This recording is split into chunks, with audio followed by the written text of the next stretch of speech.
Have you ever noticed something strange about yourself after a conversation? You leave a meeting, a party, or even a 5-minute chat with someone you barely know. 20 minutes pass, then 30, maybe an hour. The conversation is already over. Everyone else has moved on with their day. But somehow, your mind hasn't. You're still there. You're replaying the exact moment they paused before answering you.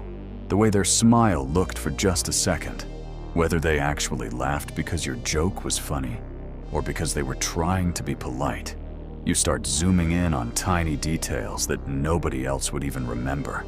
By the time you get home, you've replayed the same 3 seconds so many times that it feels less like a memory and more like an investigation. And without realizing it, you've already reached the conclusion that everyone probably thought you were awkward. Here's the strange part. What if I told you this isn't happening because you're bad at understanding people? What if the real reason is the complete opposite? What if the very thing that makes you intelligent is also the reason your social anxiety feels impossible to escape? That sounds backwards. Most people imagine socially anxious people as individuals who struggle to read a room. They assume they're missing social cues, misunderstanding emotions, or simply lacking confidence. But for many people, that's not what's happening at all. They're not missing the signals. They're noticing too many of them. And once you understand what your brain is actually doing behind the scenes, something remarkable happens. The shame starts disappearing, because what feels like weakness isn't weakness at all. It's a powerful mind using one of its greatest strengths in the worst possible place. Think about how conversations normally work. Most people aren't consciously analyzing every expression they see. They don't calculate the meaning behind every pause. They don't wonder why someone's voice became slightly quieter halfway through a sentence. Their brain filters out thousands of tiny pieces of information automatically so they can simply enjoy the interaction. It's like driving on a familiar road. You don't consciously think about every movement of the steering wheel or every press of the brake pedal. Your brain has learned which details matter and which ones don't. Social interaction works the same way. Most people's minds quietly ignore 90% of the background noise, but some minds don't. Some minds refuse to. Instead of filtering information, they collect it. Every blink, every shift in posture, every hesitation, every change in tone, every tiny movement of someone's eyes. Nothing escapes their attention. At first, this sounds like an advantage. Being observant is a good thing. Being able to notice patterns is one of the greatest advantages intelligence can offer. It's what allows scientists to discover hidden relationships. It's what helps detectives solve impossible cases. It's what makes entrepreneurs recognize opportunities before anyone else notices them. It's what allows chess players to predict moves several turns ahead. The human brain becomes extraordinary when it learns to recognize patterns that other people overlook. But every gift has a shadow. Imagine giving the world's most powerful microscope to someone and asking them to inspect a painting. Instead of appreciating the artwork, they'd spend hours staring at tiny cracks in the paint that nobody else could even see. Eventually, they would stop seeing the painting altogether. They would only see imperfections. That's exactly what happens during social anxiety.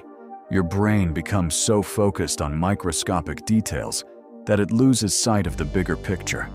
A friend looks away for 2 seconds. Most people barely notice. Your brain notices instantly. Then it asks a question. Why did they look away? Were they bored? Did I say something stupid? Were they trying to end the conversation? Then another question appears. Why did they smile differently afterward? And another. Why was there such a long pause before they answered? Within seconds, your mind has transformed an ordinary conversation into a mystery that desperately needs solving. The problem is that human behavior isn't mathematics. People pause because they're thinking. They look away because something moved behind you. They forget words. They get distracted. They're tired, hungry, stressed, thinking about work, thinking about their family, thinking about absolutely nothing. Human behavior is full of randomness. But an intelligent brain hates randomness. It wants patterns. It wants explanations. It wants certainty. When certainty isn't available, it creates it. And anxiety quietly influences what kind of explanation gets created. A neutral expression becomes silent judgment. A delayed reply becomes rejection. Someone checking their phone becomes proof that you've become boring. Notice something important. None of these conclusions come from facts. They come from predictions. And your brain is incredibly good at making predictions. In almost every area of life, that's a superpower. It's why you can anticipate problems before they happen. It's why you notice mistakes other people completely miss. It's why you often understand complicated ideas faster than the people around you. But when uncertainty mixes with fear, that same prediction engine slowly transforms into something completely different. It stops asking, "What is happening?" and starts asking, "What could be wrong?" Once that switch happens, every conversation becomes a search for danger. Every silence becomes suspicious. Every facial expression becomes evidence. Every interaction becomes a test you don't even remember agreeing to take. And without realizing it, you've stopped talking to people. You've started investigating them. The tragedy is that all of this happens so quickly that it feels automatic. You don't wake up and choose to overthink.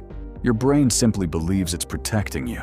It believes that if it can analyze enough details, predict enough outcomes, and prepare for every possible mistake, then maybe you'll never experience rejection again. It sounds logical. It even feels responsible. But over time, this constant analysis quietly steals something from you: your presence. Instead of experiencing conversations, you begin observing yourself having conversations. Instead of listening, you're monitoring. Instead of connecting, you're calculating. And while everyone else is simply enjoying the moment, your mind is working overtime, solving a problem that may not even exist. But this raises an even bigger question. Why would an intelligent brain choose to do this in the first place? Why would the same mind, capable of solving complex problems, become trapped by something as ordinary as a conversation? The answer begins with a survival system that has existed inside the human brain for thousands of years. And once you understand how that ancient system combines with high intelligence, you'll never look at social anxiety the same way again. For thousands of years, human beings lived in small tribes. There were no cities, no social media, no office meetings, no dating apps. Your entire world was made up of a few dozen people who hunted together, shared food together, and depended on one another to survive. In that world, being rejected wasn't simply embarrassing, it was dangerous. If the group stopped trusting you, you could lose protection, resources, and eventually your chance of survival. Your brain evolved to treat social acceptance as something almost as important as food and shelter. Even today, thousands of years later, that ancient survival system is still running inside your mind. The problem is that the world has changed much faster than the brain has. Today, an awkward conversation at work doesn't threaten your survival. A joke that doesn't land at a party doesn't get you removed from society. Someone taking a little longer to reply to your message doesn't mean you've been abandoned. But your brain doesn't automatically know that. It reacts to uncertainty using software that was designed for a completely different world. Now imagine adding a highly intelligent, deeply analytical mind on top of that ancient survival system. Instead of simply noticing possible rejection, your brain starts predicting it before it even happens. This is where intelligence quietly changes the game. Most people think intelligence is simply having more knowledge. It isn't.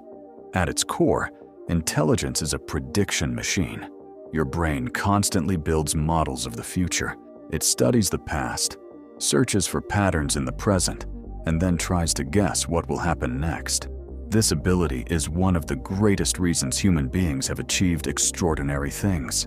An engineer can imagine a bridge collapsing before it's built. A chess player can see several moves ahead. An entrepreneur can recognize a market opportunity years before everyone else. A scientist can connect two ideas that seem completely unrelated. All of these abilities come from the same mental process: simulation. The brain creates imaginary futures before reality arrives. Normally, this is incredibly useful. But social anxiety gives that same ability a different job. Instead of preparing you for opportunity, it prepares you for disaster. Imagine you're invited to a birthday dinner next Friday. The event is still 5 days away. Nothing has happened yet, but your brain has already started working. What if nobody talks to me? What if they ask what I've been doing with my life? What if I don't know what to say? What if I accidentally interrupt someone? What if everyone notices how nervous I am? Within minutes, your brain has produced an entire movie. You can almost hear the conversations. You can imagine the awkward silence. You can picture the expressions on people's faces. The strange thing is that your body responds to these imagined scenes almost as if they're real. Your heart beats faster. Your shoulders tighten. Your stomach feels uncomfortable. Your breathing becomes shallow. The event hasn't even started, but your nervous system is already preparing for failure. This is why people often feel exhausted before a social event even begins. They've already lived through it dozens of times inside their imagination. The smarter the prediction engine becomes, the more convincing those imaginary futures feel.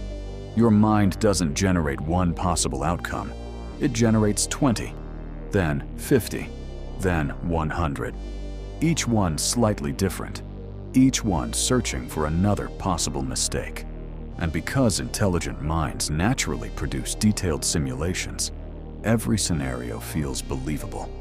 Your brain isn't just saying, something might go wrong. It's writing a complete screenplay. It chooses the location. It creates the dialogue. It imagines your facial expressions. It predicts everyone else's reactions. It even creates an ending where you're lying awake that night wishing you'd stayed home. The more realistic the simulation becomes, the harder it is to remember that none of it has actually happened. This creates one of the biggest illusions in social anxiety. You begin confusing prediction with evidence. Just because your brain can imagine something vividly doesn't mean it's likely to happen. But anxiety doesn't care about probability. It cares about possibility.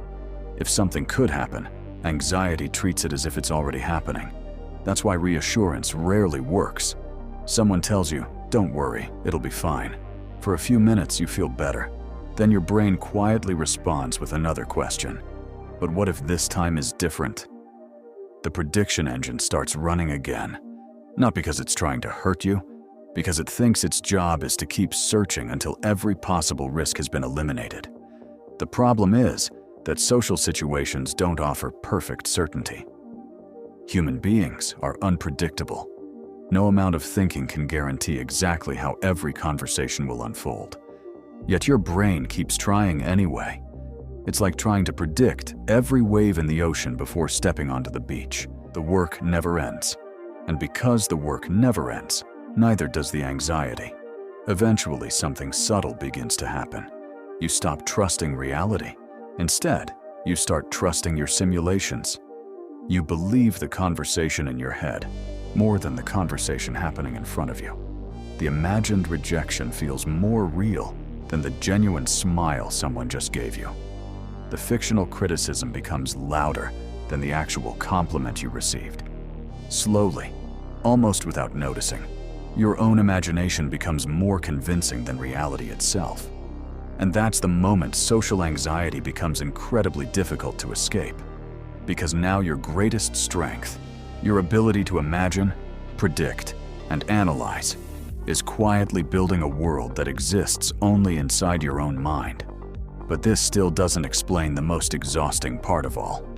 Even after the conversation ends, your brain refuses to let it go. In fact, for many intelligent people, that's when the hardest part actually begins. The conversation is over. You made it through. You answered the questions. You smiled. You laughed when everyone else laughed. Maybe, from the outside, you even looked calm. But the moment you get into your car, close your bedroom door, or simply find yourself alone for a few minutes, something strange begins to happen. Your brain presses replay, not because you want it to, Because it can't seem to stop. You remember one sentence you said, then another. You replay the pause before someone answered. You wonder whether your voice sounded nervous. You start questioning the joke that everyone laughed at. Were they actually laughing with me? Or just being polite? The frightening part is that every replay feels like you're getting closer to the truth, but most of the time, you're actually moving farther away from it. Psychologists call this post-event processing. It's one of the most common patterns found in people with social anxiety, especially those who are highly analytical. Your brain treats a conversation the same way a software engineer treats broken code. It assumes there's a bug somewhere, so it keeps searching until it finds one. The problem is that if you search long enough, you'll almost always find something that looks like a mistake, even if it wasn't one. Maybe you used the wrong word. Maybe you spoke a little too fast. Maybe you interrupted someone for half a second. Maybe your handshake wasn't confident enough. Your brain collects these tiny moments and quietly turns them into evidence that something went terribly wrong. But here's what most people never realize. Everyone else has already moved on. The person you're worrying about has probably forgotten the conversation entirely. They're thinking about dinner, their deadlines, their family, their own insecurities. Because here's a truth that anxiety rarely allows you to see. Other people are usually too busy worrying about themselves to spend much time judging you. In psychology, there's a well-known tendency called the spotlight effect. We naturally overestimate how much other people notice and remember our mistakes. Imagine accidentally spilling a drink during a gathering. To you, it feels unforgettable. Your brain tells you everyone will remember it forever. But ask the people who were actually there a week later, and many won't even remember it happened. Not because they're pretending, because they were focused on their own lives. Your anxious brain places you in the center of everyone else's attention. Reality rarely does. Unfortunately, intelligence makes this illusion even stronger. A powerful memory allows you to replay conversations in incredible detail. A powerful imagination fills in the missing pieces. Strong pattern recognition connects unrelated events. Working together, these abilities create an incredibly convincing story. And once the story feels convincing, your emotions begin treating it like reality. This creates a cycle that's almost invisible while it's happening. First, you predict rejection before the conversation. Then, you monitor every detail during the conversation. Finally, you investigate every memory after the conversation. Future, present, past. Your mind is working in all three directions at the same time. No wonder you're exhausted. Imagine carrying a laptop that constantly runs 3 demanding programs without ever closing them. The battery would drain within hours. That's exactly what's happening inside your mind. One part is predicting tomorrow. Another part is analyzing today. A third part is editing yesterday. All 3 are competing for your attention every waking moment. The tragedy isn't that you're incapable of social connection. The tragedy is that you're too mentally occupied to fully experience it. Think back to the last meaningful conversation you had. How much of it do you actually remember? Not the worries, the conversation itself, the other person's stories, their laughter, their emotions. Many intelligent people struggle to answer that question, not because they weren't listening, because half of their attention was directed inward. They were constantly checking themselves. How am I standing? Am I talking too much? Should I smile more? Do I sound confident? Was that sentence strange? The conversation slowly becomes less about connecting with another person and more about performing correctly. That's an impossible standard, because real conversations aren't performances. They're messy. People interrupt each other. They forget words. They tell stories badly. They laugh at the wrong moments. They misunderstand each other. And then they simply continue talking. Most healthy relationships aren't built on perfect conversations. They're built on thousands of imperfect ones. Yet your brain keeps chasing perfection, because somewhere deep inside, it believes perfection guarantees acceptance. If I never say the wrong thing, If I never make anyone uncomfortable, if everyone likes me, then I'll finally feel safe. It sounds reasonable, but it's a game that no human being can win. No one is liked by everyone. No one says the perfect thing every time. No one leaves every interaction without wondering if they could have done something differently. The difference is that most people eventually let those thoughts go. Your brain keeps holding on, not because it's weak, because it's trying to solve a problem that cannot be solved through endless analysis. And this leads to the biggest misunderstanding of all. People tell you to stop overthinking, as if you could simply switch your mind off, as if intelligence had an off button. But that's never been the answer. Your intelligence isn't your enemy. Your awareness isn't the problem. Your pattern recognition isn't broken. Those same abilities help you solve difficult problems, understand complex ideas, and notice opportunities that other people completely miss. The real problem isn't the engine. It's where the engine has been pointed. For years, it's been trying to solve uncertainty by creating certainty. It's been trying to eliminate rejection by predicting every possible mistake. It's been trying to earn safety through perfection. But what if your mind never needed to become less intelligent? What if it simply needed a different assignment? Because the moment you give that powerful brain a better problem to solve, everything begins to change. And that's exactly where the real transformation starts. If you've listened this far, you might be expecting me to tell you the secret technique that will make social anxiety disappear forever. But that wouldn't be true. Your brain isn't a machine with a single switch you can turn off, and honestly, you wouldn't want to turn it off anyway, because the same mind that's exhausting you in social situations is the very same mind that helps you learn faster, solve problems creatively, notice patterns other people miss, and imagine possibilities that don't yet exist.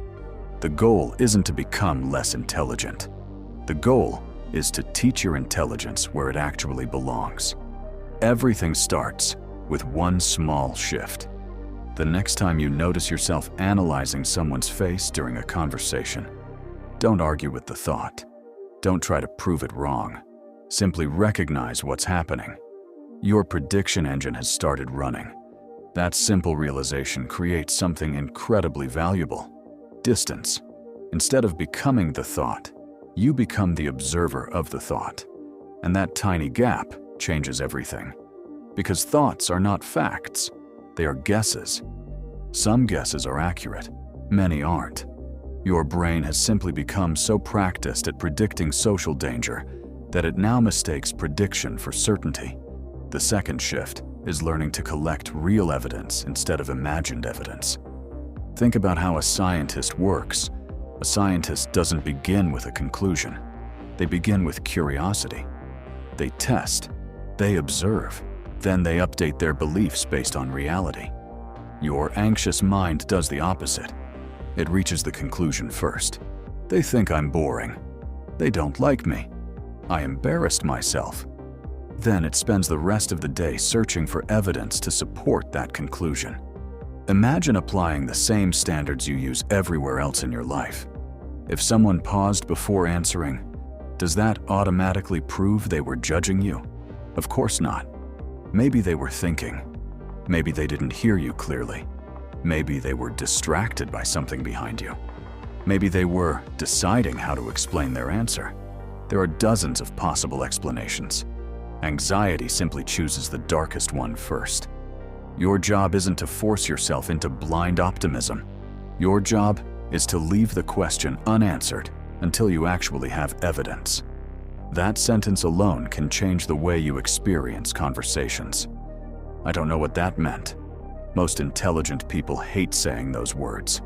The brain wants closure. It wants certainty. It wants every loose end tied together before the day ends. But life doesn't work that way. Some questions remain unanswered. Some facial expressions never receive explanations. Some pauses are just pauses. Learning to tolerate uncertainty isn't weakness. It's psychological strength. The third shift is surprisingly simple. Replace self-monitoring with genuine curiosity. Think back to the best conversations you've ever had. Chances are you weren't thinking about yourself very much. You were fascinated by the other person. You wanted to know what they believed, what excited them, what frightened them, what made them laugh. Curiosity naturally pulls attention away from self-consciousness. The mind cannot fully investigate another person's world while simultaneously running a complete threat analysis on itself. The two compete for the same mental space. Whenever curiosity grows stronger, anxiety loses some of its grip. That's why the most memorable conversations rarely happen when we're trying to impress someone. They happen when we become genuinely interested in understanding them. The final shift may be the hardest of all. Accepting that some people won't like you. For years, your brain has been chasing an impossible goal: universal approval. If I say everything perfectly, if I never make mistakes, if nobody feels uncomfortable around me, then I'll finally be safe. But no one lives that way. The people you admire have awkward conversations. They tell bad jokes. They misunderstand others. Sometimes they're disliked. Sometimes they're rejected. And somehow, life continues. Confidence isn't believing everyone will like you. Confidence is knowing you'll be okay, even when someone doesn't.